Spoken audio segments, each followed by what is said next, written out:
कैसे हैं आप सब लोग। साइंस इन 3D चैनल पर आपका एक बार फिर से बहुत बहुत स्वागत है। मैं हूं ईशा शर्मा और आज की इस वीडियो में बात करने वाली हूं मैं फर्टिलाइजेशन एंड इम्प्लांटेशन की। तो आज की वीडियो बहुत अमेजिंग, बहुत इंटरेस्टिंग होने वाली है। लास्ट वीडियो में हमने मेंस्ट्रुअल साइकिल की बात की थी। मेंस्ट्रुअल साइकिल कैसे होती है, कब होती है, कौन कौन से हार्मोन इन्वॉल्व होते हैं, वो हार्मोन्स कैसे रेगुलेट करते हैं उस मेंस्ट्रुअल साइकिल को, उनका क्या रोल है, ओवरी में क्या चेंजेस होते हैं, यूट्रस में क्या चेंजेस होते हैं, सब कुछ हमने लास्ट वीडियो में कवर किया है। अगर आपने वो वीडियो नहीं देखी है तो आप जरूर देखना, सब कुछ वहां 3D में है, समझने में आपको बहुत आसानी होगी, बहुत मजा आएगा। तो उसी के कंटिन्यूएशन में अब हम आज की वीडियो में देखेंगे कि अगर मेंस्ट्रुअल साइकिल हो रही थी, मेंस्ट्रुएशन हो रहा था, जब स्पर्म नहीं आ रहे थे, लेकिन अगर स्पर्म अवेलेबल है, अगर स्पर्म्स आए बॉडी में, अगर स्पर्म्स की एंट्री होती है बॉडी में, क्या तब भी मेंस्ट्रुएशन होगा? क्या तब भी सेम वही मेंस्ट्रुअल साइकिल रहेगी? नहीं, तब वो सेम मेंस्ट्रुअल साइकिल नहीं रहेगी। अगर स्पर्म है और फर्टिलाइजेशन होती है, फर्टिलाइजेशन के बाद इम्प्लांटेशन होता है, तो वहां पर फिर मेंस्ट्रुअल फेज नहीं रहेगा, वहां पर मेंस्ट्रुएशन नहीं होगा, बंद हो जाएगा। क्योंकि इस केस में अब हमें जरूरत है किसकी? एंडोमेट्रियम लाइनिंग की, जो किसको सपोर्ट करेगी? वही तो प्रेगनेंसी को सपोर्ट करेगी पूरे 9 मंथ्स तक। मैंने लास्ट वीडियो में भी ये डिस्कस किया था कि जो रिप्रोडक्शन है उसका अल्टीमेट गोल क्या है। उसका पर्पस यही है ना कि जो मेल गैमेट है स्पर्म और जो फीमेल गैमेट है एग, वो मिले और फर्टिलाइजेशन हो, फर्टिलाइजेशन के बाद इम्प्लांटेशन हो, प्रेगनेंसी के बाद एक न्यू लाइफ फॉर्म आए, एक न्यू ऑर्गेनिज्म मिले, तभी तो वो रिप्रोडक्शन है। तो अल्टीमेट गोल तो यही है। अब अगर फर्टिलाइजेशन नहीं हो रहा है, मतलब स्पर्म नहीं है, तो फिर मेंस्ट्रुएशन होता है, क्योंकि उस केस में हमें एंडोमेट्रियम लाइनिंग की जरूरत नहीं है, तो इतनी तैयारियों की जरूरत नहीं है। हमने डिस्कस किया था कि फीमेल बॉडी अपने आप को प्रिपेयर करती है हर मंथ प्रेगनेंसी के लिए। अब स्पर्म नहीं है तो मेंस्ट्रुअल फेज आ रहा था, लेकिन आज की वीडियो में हम देखेंगे कि क्या होगा अगर स्पर्म्स आते हैं, स्पर्म की एंट्री होती है बॉडी में, तो फर्टिलाइजेशन कैसे हो रहा है, इम्प्लांटेशन कैसे हो रहा है, वो आज की वीडियो में हम बात करने वाले हैं। तो फटाफट से इसको स्टार्ट करते हैं। तो क्योंकि इंटरनल फर्टिलाइजेशन है, फीमेल की बॉडी में होगा, यहां पर है ये ओवरी। अब ये भी हमने देखा था कि फॉलिकल का मैच्योरेशन होता है, फॉलिकल का मैच्योरेशन जो FSH करवा रहा था, ये भी हम पढ़ चुके हैं। तो फॉलिकल का मैच्योरेशन होता है, ओव्यूलेशन तक हमने देखा था। स्पर्म नहीं थे तो फिर ये डीजेनरेट हो रहा था, एंडोमेट्रियम लाइनिंग पूरी शेड हो रही थी। बट अब यहां पर ओव्यूलेशन हुआ, यहां से सेकेंडरी oocyte हमारा बाहर, अभी तक ये ओवम नहीं बोलेंगे हम इसको, ये है सेकेंडरी oocyte। सेकेंडरी oocyte अब रिलीज हुआ, इसको फिर से देखते हैं।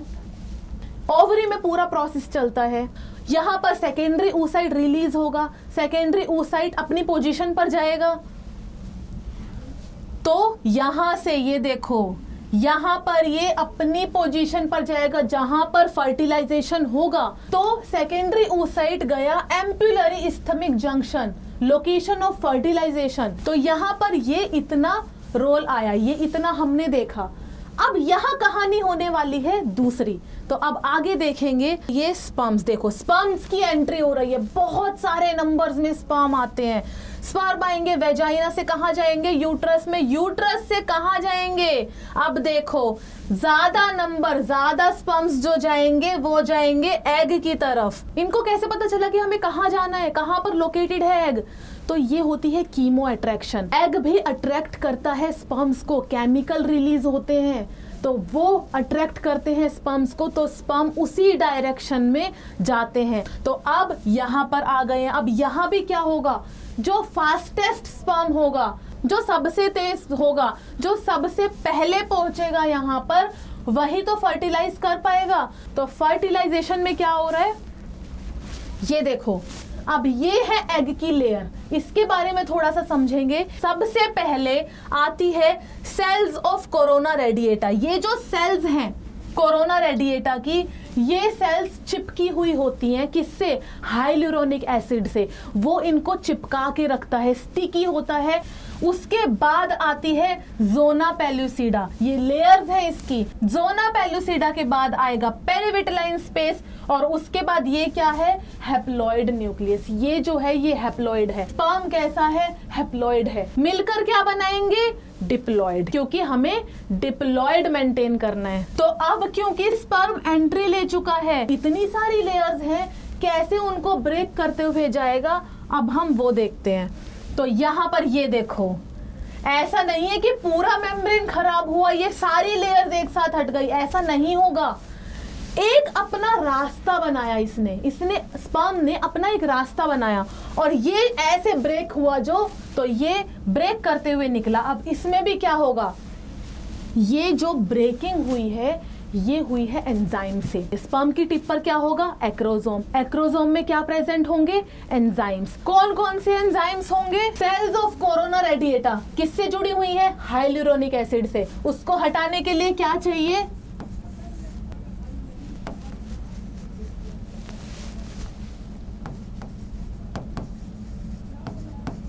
हाइलुरोनिडेज। उसको हटाने के लिए चाहिए हाइलुरोनिडेज। अब कोरोना रेडिएटर को हटाने के लिए क्या चाहिए?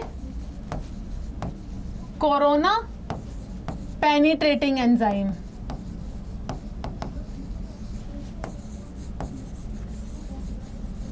पहले उसे हटाया जिससे सेल्स जुड़ी हुई थी, उसके बाद कोरोना रेडिएटर को पेनिट्रेट करना है तो उसके लिए कोरोना पेनिट्रेटिंग एंजाइम।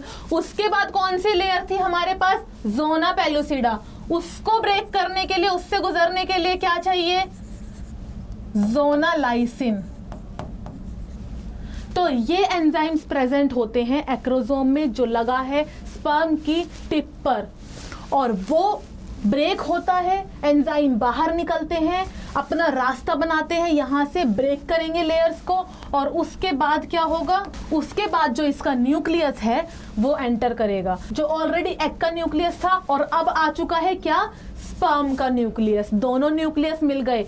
कितने क्रोमोसोम थे? दोनों हैप्लॉइड हैं, दोनों में 23 क्रोमोसोम्स रहेंगे।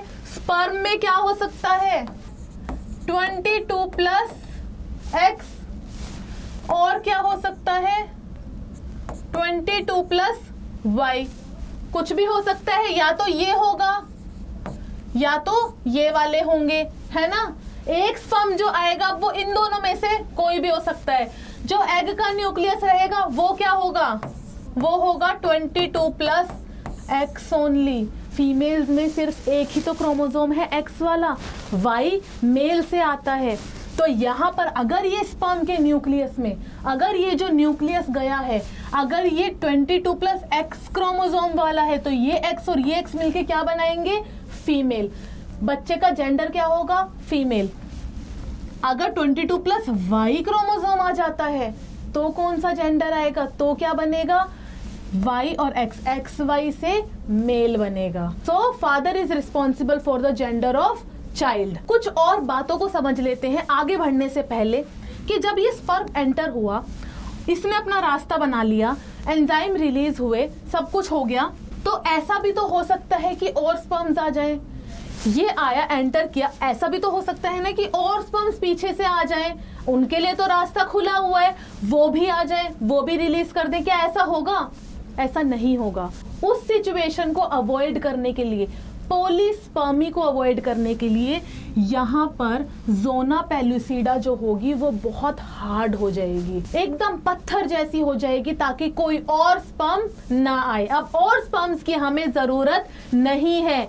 एक स्पर्म आया, न्यूक्लियस आ गया, फर्टिलाइजेशन हुई, बस। और स्पर्म एंट्री ना ले अब, तो ये जो लेयर होती है स्पर्म, एक स्पर्म के आते ही अपने आप को हार्ड कर लेगी, ताकि कहीं से भी किसी और स्पर्म की एंट्री ना हो। उसके अलावा होगा यहाँ पर अब सेकंड मियोटिक डिवीजन कंप्लीट हो जाएगी। जैसे ही स्पर्म आता है, यहाँ पर जो सेकेंडरी oocyte होगा वो बन जाएगा अब मैच्योर ओवम, और यहाँ पर क्या होगा? सेकंड पोलर बॉडी बनेगी। फर्स्ट पोलर बॉडी कब बनी? ओव्यूलेशन से पहले। सेकंड पोलर बॉडी कब बनी? After fertilisation. जब स्पर्म एंटर करेगा तब सेकंड मेयोटिक डिवीजन कंप्लीट होगी, सेकंड पोलर बॉडी बनेगी, ज़ोना पेलुसिडा हार्ड हो रही, बहुत सारे इवेंट साइमल्टेनियसली, ये सब फर्टिलाइजेशन का पार्ट है। तो फर्टिलाइजेशन में ये सारे बहुत सारी चीजें यहाँ पर होती हैं। अब ये क्या बन गया, ये अब फर्टिलाइज्ड एग बन गया, ये बन चुका है यहाँ पर जाइगोट। जाइगोट कैसा है, डिप्लॉयड है, हैप्लॉयड स्पर्म हैप्लॉयड एग दोनों मिलके क्या बनाया उन्होंने, डिप्लॉयड जाइगोट। अब क्या होगा, अब डिवीजन स्टार्ट हो जाएगी, डिवीजन स्टार्ट होगी तो ये 1 से 2 बने, यहाँ पर आई 2 सेल स्टेज, ये सेल्स को क्या बोलेंगे, ब्लास्टोमियर। उसके बाद 2 से बने 4, 4 को क्या बोलेंगे, यहाँ पर आ गई हमारी 4 सेल स्टेज। उसके बाद क्या होगा, अब ये क्या हो रहा है, ये मूव भी कर रहा है और ये डिवाइड होता जा रहा है। और एक बहुत इंपॉर्टेंट बात यहाँ पर नोट करने वाली है कि जो ज़ोना पेलुसिडा है वो हटी नहीं है, ज़ोना पेलुसिडा लगी हुई है अभी भी, तो अंदर ही अंदर डिवाइड कर रही है सेल्स, और बाहर क्या है, ज़ोना पेलुसिडा लेयर। यहाँ पर बन गया अब 8 सेल स्टेज, 8 सेल बन चुकी हैं। अब फर्दर डिवीजन होगी और क्या बनेगा, अब बन जाएगा मोरुला। मोरुला क्या है, 16 सेल स्टेज, 16 सेल स्टेज को हम मोरुला भी बोलते हैं। अब मोरुला के बाद क्या हुआ, ये जो सेल्स हैं कुछ तो आ जाएंगे पेरीफेरी पर, उनको क्या बोलेंगे, ये वाली सेल्स को हम बोलेंगे ट्रोफोब्लास्ट सेल्स। जो अंदर वाली ये जो येलो कलर की दिख रही है, ये है हमारा इनर सेल मास। और जो यहाँ कैविटी, अगर आप ध्यान से देखोगे बेटा, यहाँ पर जो है ना, ये जो सेल्स हैं, क्योंकि 3D में देख रहे हैं तो 3D में आप समझना कि ये पेरीफेरी पर है, ये भी पीछे की साइड है, यहाँ पर जो है ये खाली स्पेस है। तो ये जो खाली स्पेस है, ये जो कैविटी बनेगी, ये कैविटी क्या होगी, ये होगी ब्लास्टोसील कैविटी, ये ब्लास्टोसील बोलते हैं इसको। तो हमारे पास अभी क्या क्या आया, मोरुला के बाद ये वाली सेल्स आई जो ट्रोफोब्लास्ट सेल्स हैं, ये अंदर वाली सेल्स जो गुच्छा बना के यहाँ पर बनी है, इस गुच्छे को क्या बोलेंगे, इनर सेल मास। और ये क्योंकि 3D में देख रहे हैं तो जो ये वाली सेल्स हैं ये पीछे की साइड है, यहाँ पर पूरी कैविटी होगी, तो ये कुछ इस तरीके का रहेगा। यहाँ पर ये सेल्स हैं जो ट्रोफोब्लास्ट की हैं, यहाँ पर जो गुच्छा है ये है इनर सेल मास, और जो ये कैविटी बच गई ना, ये जो खाली स्पेस है ये होगी ब्लास्टोसील। और इस पूरे को हम क्या बोल रहे हैं, इस पूरे को हम बोल रहे हैं ब्लास्टोसिस्ट। क्या बना, अब ब्लास्टोसिस्ट बना, ब्लास्टूला बना। अब आगे क्या होगा, अब यहां हमारा ब्लास्टोसिस्ट बन चुका है। अब क्या होगा, अब ना ज़ोना हैचिंग होगी, मतलब अब इम्प्लांटेशन के लिए बहुत ज़रूरी स्टेप है कि ये जो ज़ोना पेलुसिडा लेयर है, ये इसका क्या है, अभी ये इसका कट सेक्शन है, ये इसका कट सेक्शन। अंदर की सेल्स कैसे दिखेंगी, अंदर की सेल दिखेंगी जब इसका कट सेक्शन देखेंगे, तो इसको पूरा कर दो। तो ये पूरा जो है, पूरी ज़ोना पेलुसिडा है, अंदर सेल्स हैं, ये पूरा हमारे पास ब्लास्टोसिस्ट है। अब ये अंदर वाली स्ट्रक्चर को बाहर आना है, अगर ब्लास्टोसिस्ट को बाहर आना है तो क्या होगा, ज़ोना पेलुसिडा को हटना होगा। अब ज़ोना पेलुसिडा को ब्रेक करके ये बाहर निकलता है और वो जाके फिर इम्प्लांट होगा यूट्रस की एंडोमेट्रियम लाइनिंग में। तो अब देखेंगे हम कि इम्प्लांटेशन कैसे हो रहा है। तो इम्प्लांटेशन में ये देखो, ये हट गया, ज़ोना पेलुसिडा लेयर हट गई, ये है zona hatching. Zona pellucida layer हट जाती है, उससे बाहर निकल के आता है ये, और ये ब्लास्टोसिस्ट जाके अटैच होता है, ये जाके एम्बेड होगा यूट्रस की एंडोमेट्रियम लाइनिंग में, और उस प्रोसेस को हम बोलते हैं implantation. So implantation is the attachment of blastocyst to the endometrium lining of uterus. ये जो एंडोमेट्रियम है ना, जैसे ही इम्प्लांटेशन होगा, इम्प्लांटेशन के बाद अब इसका नाम चेंज हो जाएगा। अब हम इसे क्या बोलेंगे, डेसिडुआ। अब इसको हम क्या बोलेंगे, इम्प्लांटेशन के बाद एंडोमेट्रियम बन जाएगी डेसिडुआ। और यहां से अब अब हम बोलेंगे कि फीमेल प्रेग्नेंट है।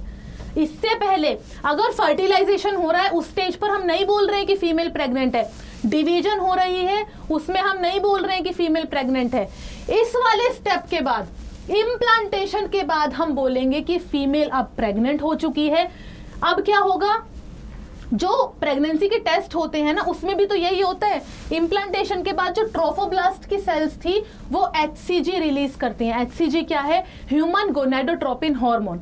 जब ह्यूमन गोनाडोट्रोपिन हार्मोन ही ट्रोफोब्लास्ट सेल्स रिलीज करती हैं बॉडी में, तो वो हार्मोन यूरिन में भी प्रेजेंट होता है। तो प्रेगनेंसी के टेस्ट में क्या होगा, अगर यूरिन में HCG प्रेजेंट है तो फीमेल का पॉजिटिव आता है, अगर HCG प्रेजेंट नहीं है तो पॉजिटिव नहीं आएगा, वो नेगेटिव आएगा। तो इम्प्लांटेशन के बाद ही कंफर्मेशन है कि फीमेल अब प्रेग्नेंट है।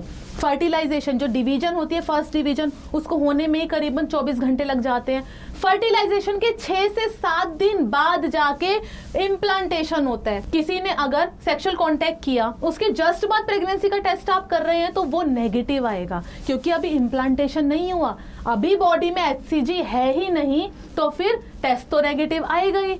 तो फर्टिलाइजेशन के 6-7 दिन के बाद जब इम्प्लांटेशन होगा, HCG रिलीज होगा, तब प्रेगनेंसी के टेस्ट पॉजिटिव आते हैं। तो आई होप आपको ये वीडियो पसंद आई होगी। अगर ऐसे ही आपको 3D में और भी बहुत सारी चीजों के बारे में जानना है तो आप कमेंट सेक्शन में जरूर बताना, और आप कमेंट सेक्शन में ये भी बताना कि आपको ये वीडियो कैसी लगी। अगर आपको अच्छी लगी तो आप चैनल को सब्सक्राइब करना बिल्कुल मत भूलना, वीडियो को लाइक एंड शेयर जरूर करना, and also press the bell icon, क्योंकि आने वाले हैं और भी बहुत सारे अमेजिंग टॉपिक्स ऐसे ही 3D में। तो तब तक के लिए thank you so much, take care, मिलते हैं नेक्स्ट वीडियो में।